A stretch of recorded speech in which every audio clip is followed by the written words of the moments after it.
So when I was in college, I changed my major many times. I ultimately decided I would get a degree in sales. I was one of the very top people in my sales class, and I was also the president of the sales club at my college. And because I had a lot of success and the professors liked me, I had my pick with most of the prestigious jobs that were around. Most of the sales positions wanted to interview me. And at the time, the best jobs were pharmaceutical sales reps. And I remember clearly, I was interviewing with Pfizer, which is the largest pharmaceutical company in the world. Last year, they had $100 billion in sales in just 1 year. This company is massive, and they make so many drugs that influence all of us. My interview was going super well. I was saying all the right things. The interviewer had asking me questions. I was smiling. I was answering. I was talking about how I would really sell their products really well. And at the end of the interview, she asked me, well, hey, Matt, do you have any questions for me? And, you know, I had a moment of conscious clarity. And I didn't know if I could ethically do that job. And I asked her, what if I find out one of these drugs that I'm pushing on doctors and doing my job really well is causing harmful side effects for the people who take them? Her entire tone changed. It's like her face went totally blank, and the interview ended immediately, and I didn't get a call back for a second interview. I was ushered out of that room so quick. And today we are going to talk with one of the world's top functional medicine doctors, Dr. Jack Wolfson. Jack has an entire take on this coming from the medical field, and now he's a 5-time winner of the Natural Choice Awards for holistic medical doctor. And his book, The Paleo Cardiologist, has over 700 5-star reviews on Amazon, is considered one of the best books written on medical freedom. So without further ado, we're going to welcome him to the show. Dr. Jack, welcome to the Good Mood Show. Thanks so much, Matt. It's a joy to be here. I'm in a good mood. I'm up in the mountains of Colorado as we speak.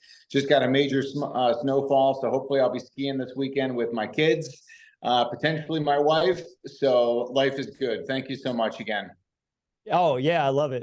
I lived in Colorado after I graduated college and didn't get that job at Pfizer.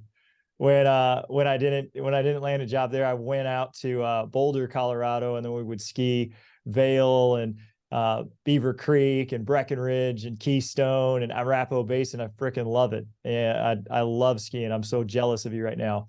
But the reason that I really wanted to have this conversation with you is that it is a lot easier to be in a good mood when we're healthy. And I know that there's a lot of times when I'm sick or have low energy that I'm pretty grumpy. And so I would assume that people that are unhealthy because of maybe faulty medical advice, that their mood's probably pretty down. How is it that maybe these pharmaceutical companies are controlling our health and manipulating these doctors? What's going on there? Yeah, your points are well taken. I'm very familiar with the pharmaceutical industry. I would say that I was born into it. My father was a cardiologist, and I became a cardiologist like him. You talk about the money aspect of why things are controlled the way they are. I remember back in 1988 when I was in high school, and we took a family trip to Hawaii, and we all flew to Hawaii, stayed in a beautiful hotel, did all the excursions, all the meals, all the beverages. Everything 100% was paid for by Merck Pharmaceuticals. My father spoke for 1 hour, and the whole thing was paid in comp. So you can see how doctors are manipulated by the industry, and you as a potential pharmaceutical representative, if you're not willing to support that $1.5 trillion industry, well, then you're quickly going to be weeded out of their process. And ultimately what happens is that the medical doctors are indoctrinated really into the pharmaceutical world. So it's really the only approach that they utilize. And because of that, people are left feeling that there's nothing they can do about their illness. They'll be labeled as genetic issues, or we don't know, and family history, and therefore all you can do is take the pharmaceutical. But the reality to health and wellness is totally different.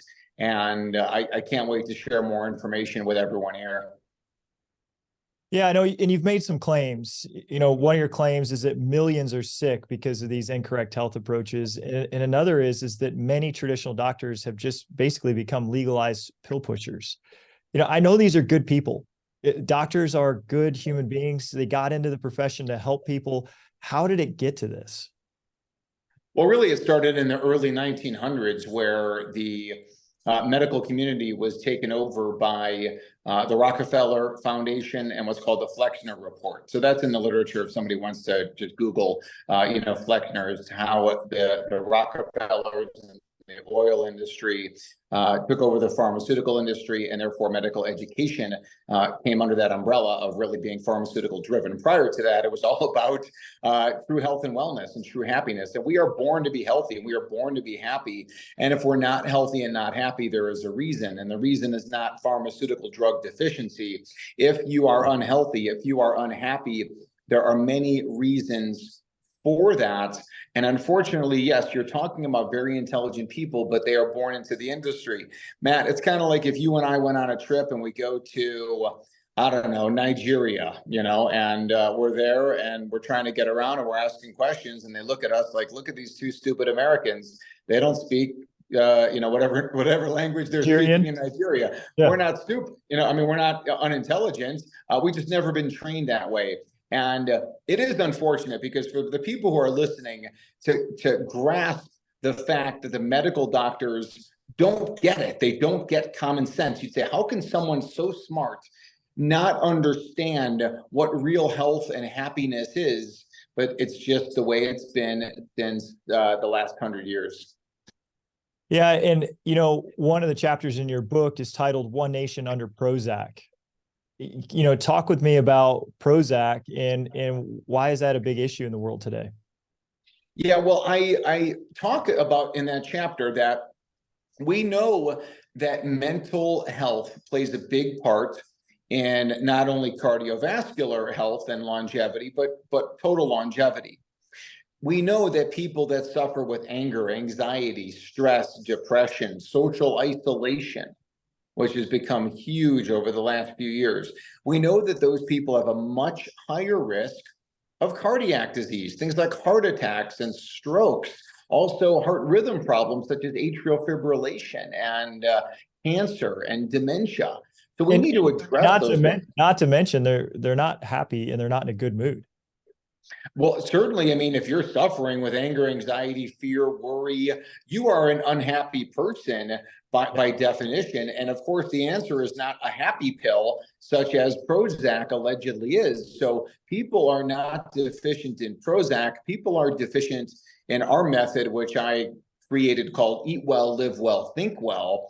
And as we improve on all those things, that's the answer. The answer is never going to be at your doctor's office with a prescription. It's just not going to happen. And if you're listening to this, it's very important to work with a healthcare practitioner who looks at root cause. So if you are suffering with emotional issues, mental issues, to kind of use that particular label, you need to figure out why. You need to figure out why very quickly.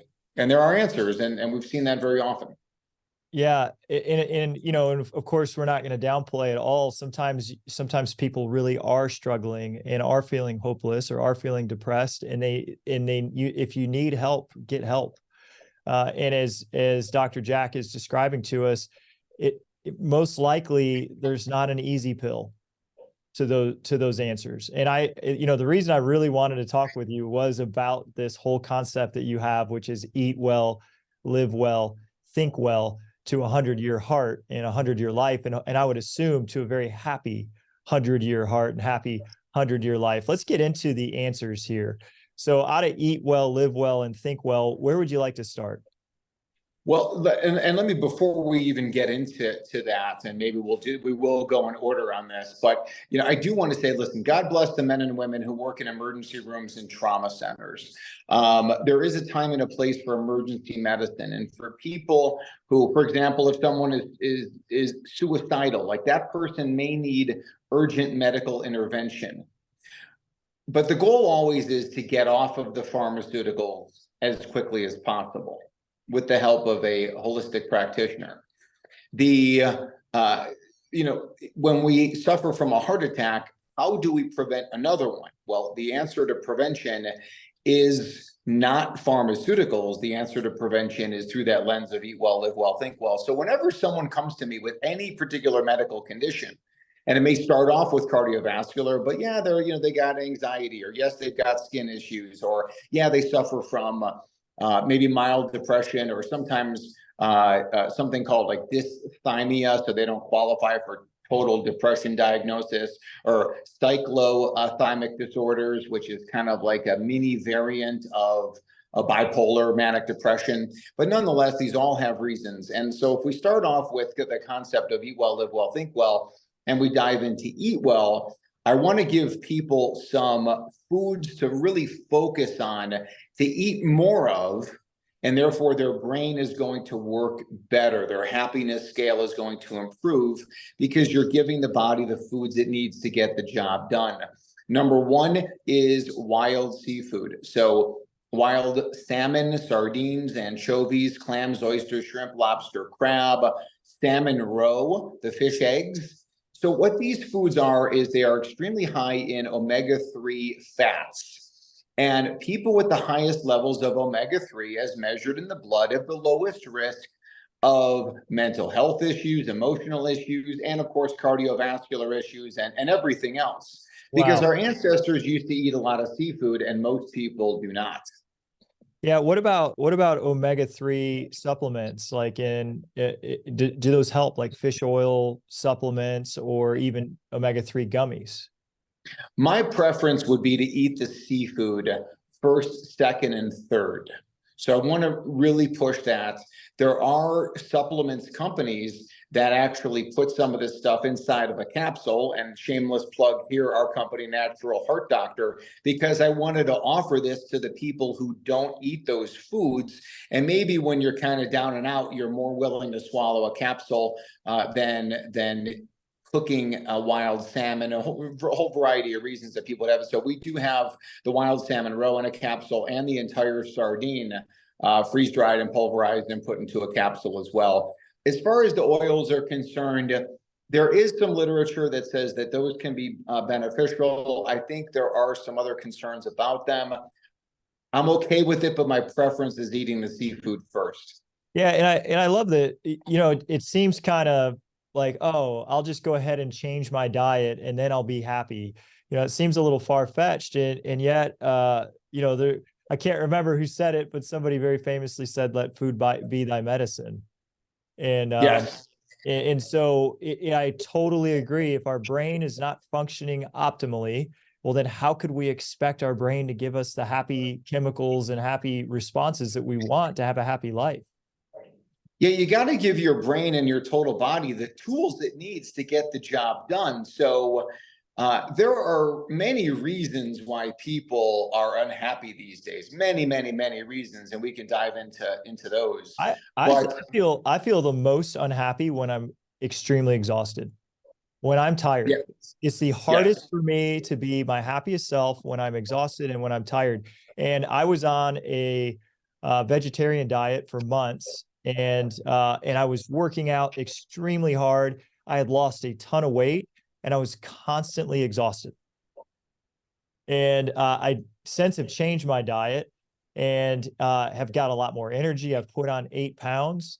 I feel like a stronger version of myself. I also feel like a much happier version of myself since I've changed my diet. And, you know, of course, I brought back wild seafood because I love seafood, but I wasn't eating it when I was a vegetarian. And so maybe some of these nutrients in these foods have improved my mood. Well, you know, certainly is that unhappiness a contributing factor would be omega-3 deficiency because of how plentiful that particular fat is in the brain. It could also be B vitamin deficiency. And people who follow vegan vegetarian diets, sometimes they can be relatively B vitamin deficient. Choline is important for neurotransmitters, therefore brain function, and a deficiency there is a problem. And choline, one of the best sources of that is eating eggs and also animal products. Animal products are the most nutrient dense things in the world. the wild salmon, all the seafood that I mentioned. I'm also a big fan of eating organs and or organ capsules. So liver, heart, kidney, spleen, thymus. Our ancestors prized these foods. They're packed with nutrients. Really, there's every society in the history of the world, they used to eat the brain.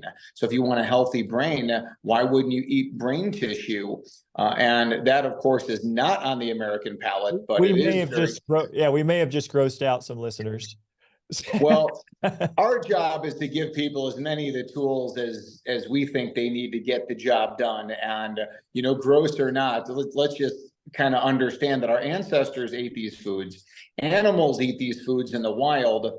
So whether or not we choose to eat them is up to us, but we shouldn't downplay the benefits of it. Let me say two more things. No matter what diet you're on, make sure it's organic. Get the chemicals out of your food.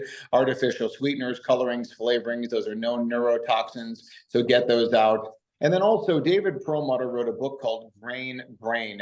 And you can read the book or not. And the point is that grain destroys the brain. So you do not need grain, especially gluten containing grains such as wheat, barley, and rye. Gluten is the glue that ties it all in together. It makes bread chewy and fluffy and all these great things that gluten does for our taste buds, but it's not healthy. So if we focus on those four things, eat a lot of seafood, eat nose to tail, ethically raised animal products, and then avoid the gluten, avoid the chemicals by staying organic, I think that's a great start to really boost up your brain health. And then, sometimes we feel great after we have sugar, for example, but that's a quick high and then a rapid low. So sugar clearly is a cause of ups and downs. If you're going to consume sugar, just do raw honey. Don't do anything that's processed. On that end, alcohol is a known neurotoxin. It may taste good. I think it tastes good, but I don't drink anymore because I don't think it's healthy for me or anyone else. Finally, caffeine. I think caffeine, actually, the literature shows that it actually is a healthy beverage. If you don't tolerate it, don't drink it. But I'm a big fan of organic, mold mycotoxin-free coffee. You just said so much right there, and I love it. I can tell you the ups and downs of sugar because I have 4 kids, and every time we over sugar them, it is immediate hyper. And then there's a very visible crash, right? So if it's happening in my children, it's probably happening in me too when I overindulge on the dessert. But sometimes we got to live life, right?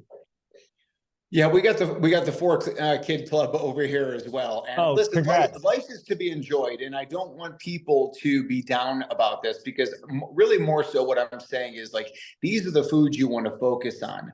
But if you're going to enjoy ice cream, for example, just make it organic, make it organic ice cream. Make it something like Strauss's free-range grass-fed ice cream, where the vanilla flavor is 5 ingredients. It's like organic cream, organic milk, organic egg yolks, organic sugar, and whatever else the other one is. But and really, we love to make our own stuff. And I love using raw honey, lots of vitamins and minerals in the raw honey. So just use, quality sources. There's no scenario like I used to be, where I'd be walking around the hospitals with a Mountain Dew bottle or a Diet Mountain Dew. That's not part of my treat. I think treats can be had, but just try and stay with the gluten-free items and try and stay as natural and organic as possible and as unprocessed as possible. And it's really, as far as people with children, it's about training your children, and you want your children to be healthiest. So yeah, they could have a gluten-free cupcake at a birthday party that you're going to have to bring anyways, to that. But wouldn't it be better if maybe they just had, sliced fruits or, some other kind of, really quality homemade treats, and also teaching your children the importance of living this way. And I think the contrary would be at a birthday party where they've got some kind of multicolored rainbow cake that came in from Costco. Matt, there's no way that I'm going to let my child do this. And finally, I'll wrap it up by saying there is happiness in knowing the truth. There's happiness in knowing the right way to do things and in following that. So knowing that you're doing right by yourself, by your family, by nature, That's very gratifying. It's very gratifying to me. I know that. Well, and I love that. And we have two other pieces of this. The next is live well, and the last is think well. But when you say live well, what are the factors there that lead us to happiness without the need for pharmaceuticals, and really a longevity of life? Yeah, well, live well starts with sleep. Sleep is absolutely paramount. We are diurnal beings. We follow circadian rhythms, and we've done that since the beginning of human existence. God said, "Let there be light from the darkness." So there was darkness, there was light, and that was the cycle that started whenever it started. But that's the way it was in whatever version of the story you believe in, biblical or not. But we need to get that quality sleep. Our ancestors went to sleep shortly after the sundown, and they woke up before the sunrise. They watched the sunrise, and then they watched the sunset, and then, of course, they would go to bed. So the more we work in with that, the better our lives are going to be, our brain function is going to be. When we sleep appropriately, we repair our bodies, we repair our brains, repair our heart, repair everything. So it is paramount that all that stuff happens while we sleep.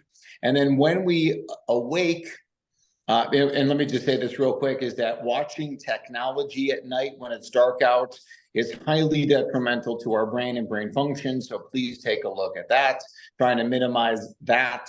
And there's other, nuanced strategies in that arena. My buddy Adam Roach just bought me this Aura ring, and I've been wearing it this week, and it's been pretty eye-opening.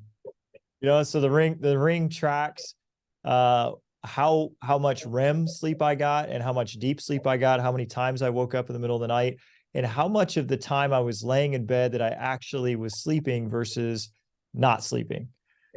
And there's been some nights that it said, "Hey, you did a great job. You're really ready and rested for today." And then there's other nights that says, "Man, you should probably rest a little more because your body didn't sleep that well at night." So I'm pretty excited about their claim, and I don't know if this will be true or not, but I'll let you know. I'll circle back. Their claim is that just by tracking how well I'm sleeping, that my subconscious will automatically start to sleep better, because it'll connect what it did to get the good sleep versus the restless sleep. Well, I hope that to be true. And I mean, listen, I'm here to give you my truth and my version of the story. I'm okay with the technology. I'm a little bit concerned about wearing too much technology, wearable technology, when we sleep.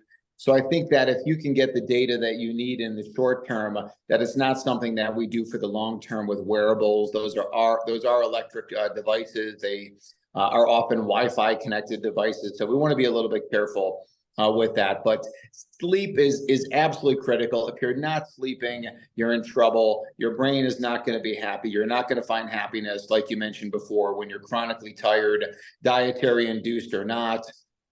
So we got to be really careful, with that. And the next thing we need to do is, when we wake up, we want to get outside. We want to get sunshine. Sunshine is just pure happiness, no matter if it's cold, if it's hot. The more time we spend outside, the longer we live. We create vitamin D, we make nitric oxide, we improve our melatonin levels, so we sleep better. Everything in the body works together. So the logo for the Good Mood Show is a shining sun.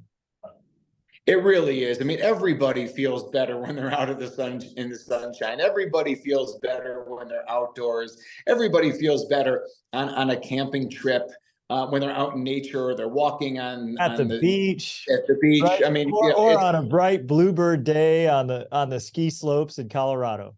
I mean, yes. The more time we spend outside, the healthier and happier we are. Next, I want to tell people again about movement, physical activity. It could be just going out for a walk twice a day, a hike, a bike ride, something you enjoy. Physical activity should be fun and enjoyable. Like, I love mountain biking. The summers here in Colorado, I love stand-up paddleboarding and kayaking. Do I spend some time in the gym and working out? I do, but the majority of the time I really focus on being outdoors. That's great. So really the big three there, and it's for you, it starts with sleep. is make sure that we're sleeping, make sure we're getting outside and getting sunshine, and then make sure we're getting physical activity. How much physical activity would you recommend for our average person that wants to feel really good? Yeah, I think at a minimum, just start with, with going for a walk. I mean, just going for a walk, in the morning, a walk in the noontime, a walk in the afternoon, just getting outside, I think is good.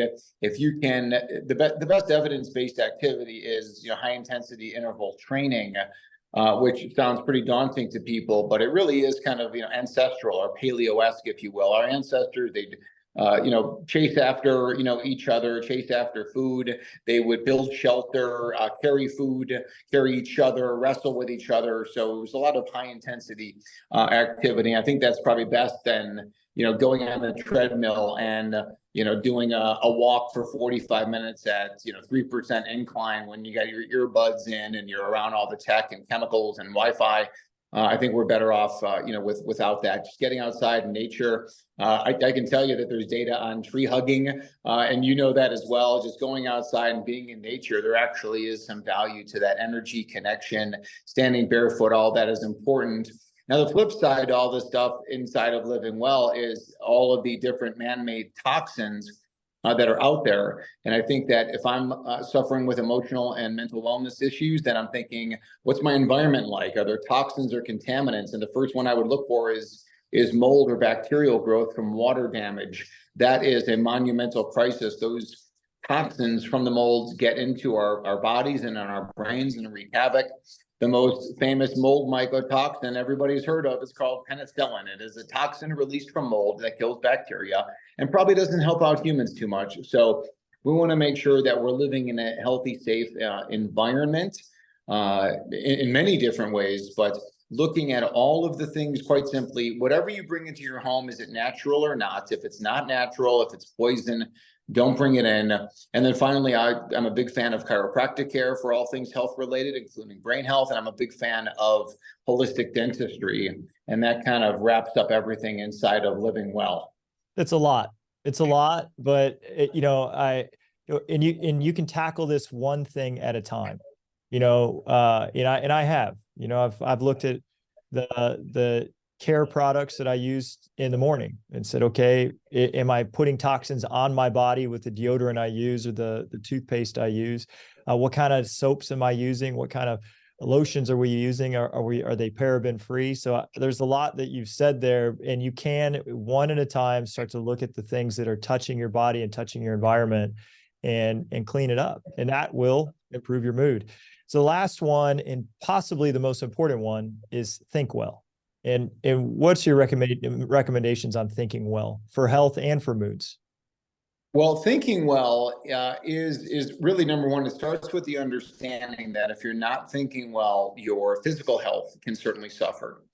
And when I think about the most important things to think well, it's kind of this multi-pronged approach. And I would say the first thing that we're going to look at is going to be our self-acceptance, our self-worth, loving ourselves, looking in the mirror and say, I love you, I love you, I love you, I love you, I love you. And whatever kind of mantra you'd want to say, you're worth it, I am worth it, I am worth it, I am worth it, I am worthy, I am worthy. Those kind of repetitive things, I think go a long way. So self-acceptance, gratitude for the stuff that we have, being very thankful for the things, for our the good things in our life and the experiences that we've had that maybe not be so good, but blessing those things and moving on. I think it's important to have a strong. I want to slow down just for a moment there, Dr. Jack, because you started with this idea of self-love and self-compassion and self-acceptance, and I could already feel myself becoming uncomfortable looking at myself in the mirror and saying I love you, I love you, I love you over and over again, and yet. Why is that uncomfortable for us? Why is it so hard for us to just love ourselves and accept ourselves? And obviously, if we did that, we would be in a much better mood. Yeah, I think, one thing is that most people have never done that. Most people never take the time for that kind of self-care. And I try and do it every morning. And I would say in general, I am very blessed, and I am a quote unquote happy person.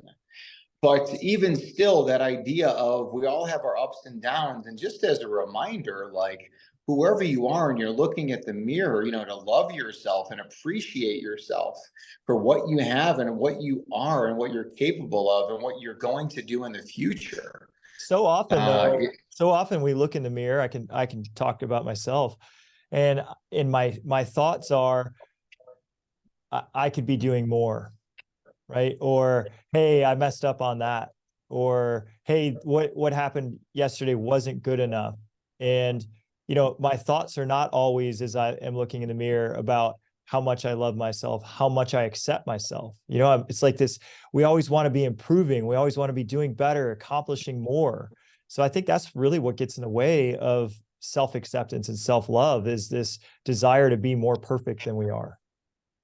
And I totally agree with you. There is always that desire, and we can always strive to improve, but we need to circle back and love ourselves for what we are, what we've done, where we came from. One thing, it's kind of like, I love this way of thinking about it. Every single person in the history of the world was born a winner. What does that mean? You were born a winner. So no matter what your lot in life has been, you were born a winner because you won the race against 100 million plus other sperm from your father that impregnated your mother. So out of 1 in 100 million, you were that one. You were the one who came here. And that makes you something very, very, very special. Now, there may be people who are smarter. There may be people who are more athletic. There may be more people who are more attractive. But you are a winner, and you have to remember that. And I think that's a great way to look at things. I love it. Yeah, 1 in 100 million. Man, and it's even greater chances than that. I don't know the math on it, but I remember I watched a keynote, and the person said the odds of you being here are 1 in billions. That the fact that your dad and your mom and the grandparents and like all of this happened, and you get to be here today, it's like unfathomable what the chances are. You're a winner because you're here. And another way to think about that is, hey, God wanted you to be here. Yes, and I think if he didn't love you, you wouldn't be here. So just the fact that we're alive and we're here, God is blessing you and saying, I want you here. So then we need to want ourselves to be here too, just the same. no doubt about it. I mean, yeah, there are truly an infinite number of combinations that put you to where you are right now at this moment as you listen to this, podcast. And you can say it was all random, infinite number of combinations, or you can say it was purely the divine. And I certainly think the divine makes a lot more sense to me. But and that takes us into the spirituality aspect of things. When people have spirituality, they tend to be happier people. When people have a sense of community and finding your tribe and your friends and your family that you resonate with, and working with those who you don't. And then if you cannot come to a commonality, an area of happiness, then excusing those people from your life. You can bless them for your previous experiences with them, positive and negative, but you will just have to move on, at this time. I think both of them are really important points. And I love just going slow because you're being so profound. There was a time I was raised in a Christian home, and then there was a time in my 20s that I veered away from it. And then I would look at people with a really strong faith, and I'd say, man, they are so happy. They're not that smart. That's how I thought, but man, they're so happy.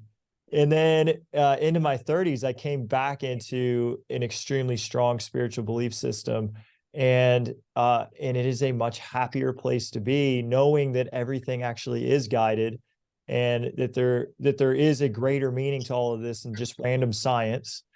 And I mean, otherwise you think, oh, I'm going to die and go in the ground, and what was the point? That's a pretty bleak outlook on everything. Yeah, I would echo those sentiments as well. And I guess if someone was to ask me, would you rather be happy and perceived as unintelligent, or perceived as perceived as very intelligent but miserable? I will definitely choose the former. Oh, I've you know known me. plenty of people. I got the good mood show. I'd much rather be happy and a little less intelligent. I don't care who wants to label it. I'm having a good time, right? And that's what else are we here for rather than to just enjoy it? Well, of course, there's many things making a big difference in the world like you're doing. You know, and I know you went from spirituality. What was the other point? I loved it. So you were Yeah, talking and I will say, listen, I mean, I've worked with some very, very, very intelligent medical doctors, cardiologists, who were absolutely miserable, and I would never trade places, you know, with those people ever. And I think, you know, ultimately too is that you know, the security, whether it's financial security, feeling secure and safe in our relationships, in our home and our environment, is important. You know, certainly as well. But if I can give someone like tips and strategies, it's like turn off the fear channels. Understand that when you're watching mainstream media, they are there to keep you glued. They're there to keep you fearful. They're there to impair your ability to sleep, impair your ability to think critically. And then when you have those cognitive, you know, disorders, now they're there to sell you the pharmaceuticals to take care of all those things, the sleepers, the anti-anxiety meds, and then how that also manifests in blood pressure, for example, or other things. So, you know, just if I can give people 2 bits of advice: stop with technology as much as possible. Control the things you can control. Stop with the technology, and just getting outside. Whenever you're down and out, get outside. Great strategy.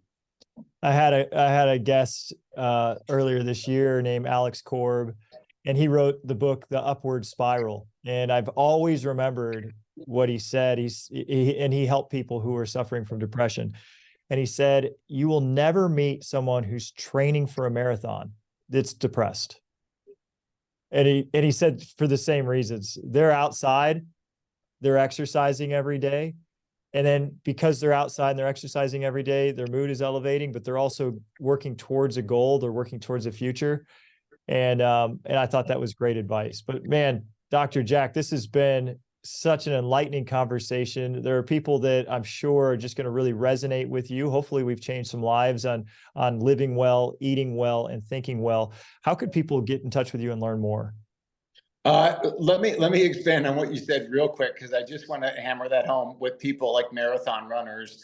Yeah, having that sense of purpose is critical, and that's, you know, part of that thinking well process. So that sense of purpose, like, what am I here for? What am I here to do? And is it to change the world and end the #1 killer, cardiovascular disease, like my goal is? Or is it to be a better father, grandfather, mother, you know, daughter, you know, friend, a better observer of God, a better steward of the environment? Like, what are you here for? Finding that purpose, that passion, like the marathon runner, setting those kind of goals. And I love also the idea of always having a vacation planned for some time in the future. And it doesn't matter if, you know, you've paid for your plane tickets or you know what hotel you're staying at. You just know that sometime in the next couple years, you're going to be going to the Caribbean, and you're going to be staying at a hotel with good food and on the beach and in the sand and relaxing and enjoying yourself. That You're sounds going to so be doing nice. something. I think it automatically puts someone in that parasympathetic tone, a little bit better state. So that future casting, but find your purpose, put something out there. Again, just know at some point in the future, you're going to do, you know, your dreams, and hopefully you can materialize that sooner than later. If people want to find me, my website's naturalheartdoctor.com, all spelled out, naturalheartdoctor.com. Somebody wants a copy of my book. The book is free. All you do is pay shipping. freeheartbook.com. Yeah, I appreciate everything you're doing, Matt, as well, for having me on. There's so many people who are out there, they're struggling, but please understand there are answers for you, and there are people like Matt, like myself, other guests that Matt interviews, who really want to help you. So please don't hesitate to reach out. Awesome. But Dr. Jack, it's been enlightening, and I feel better just having this conversation. I'm looking to get a little healthier after talking with you and hanging out with you. I know you need to go hit the slopes with your family. So thanks for being here. And guys, thanks for listening. We'll see you next week.